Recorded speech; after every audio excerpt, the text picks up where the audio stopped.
एक मुल्क का बादशाह बहुत रहम दिल और नेक था, रियाया के हक में बहुत अच्छा था, चुनांचे तमाम रियाया इससे मोहब्बत करती थी और इसे खूब दुआएं देती थी।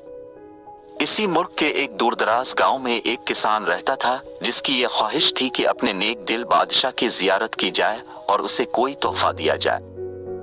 उसने अपनी बीवी से मशवरा किया कि मैं बादशाह को मिलने के लिए जाना चाहता हूँ और मेरी ख्वाहिश है कि मैं इसे कोई तोहफा भी दूं, तुम मुझे मशवरा दो कि मैं बादशाह के लिए क्या तोहफा लेकर जाऊं। बीवी ने कुछ देर सोचा और कहा कि बादशाह के पास तो हर चीज होगी, हम इसे क्या तोहफा दे सकते हैं। हाँ, मेरा एक मशवरा है कि हमारे घर के पास बहने वाले चश्मे का पानी बहुत मीठा और डांसेज है और ऐसा पानी पूरे मुल्क में कहीं भी नहीं होगा, हत्ता के बादशाह के पास भी नहीं होगा, तो तुम उसके लिए ये पानी ले जाओ। किसान को ये तजवीज पसंद आ गई और उसने अपने चश्मे से पानी के 2 घड़े भरे और अपने गधे पर लाद कर बादशाह से मुलाकात के लिए रवाना हो गया। कई हफ्तों के सफर के बाद किसान बादशाह के महल तक पहुंच गया और उससे मुलाकात की इजाजत चाही। इजाजत मिलने पर बादशाह को तोहफा पेश किया और इसे बताया कि ये मेरे गांव के चश्मे का पानी है और ऐसा मीठा और ठंडा पानी आपको पूरे मुल्क में कहीं भी नहीं मिलेगा।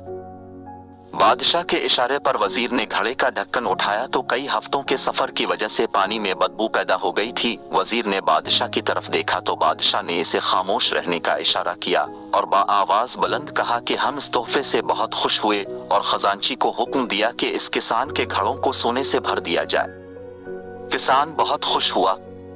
बादशाह ने वजीर को बुलाकर चुपके से कहा कि पानी को गिरा देना और वापसी पिरास किसान को इस रास्ते से गुजारना जहां हमारे चश्मे हैं, ताकि इसे इल्म हो कि हमारे पास पानी के कितने चश्मे हैं और इनका पानी कितना ठंडा और फरहत बख्श है। चुनांचे जब किसान को इनामात देने के बाद उन चश्मों के पास से गुजारा गया तो वो समझ गया कि इसका तोहफा कितना हकीर था, लेकिन बादशाह ने इसके हकीर तोहफे को भी कबूल करके इसे इनाम से नवाजा।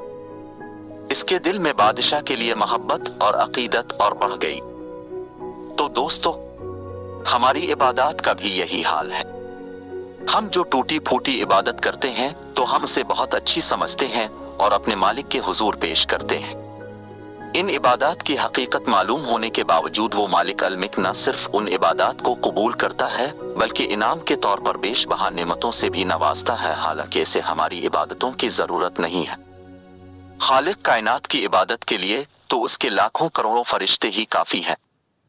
अल्लाह पाक से दुआ है कि हमारी आजिजाना अंकसाराना इबादत को अपनी बारगाह में कबूलियत का शर्फ बख्शे। आमीन।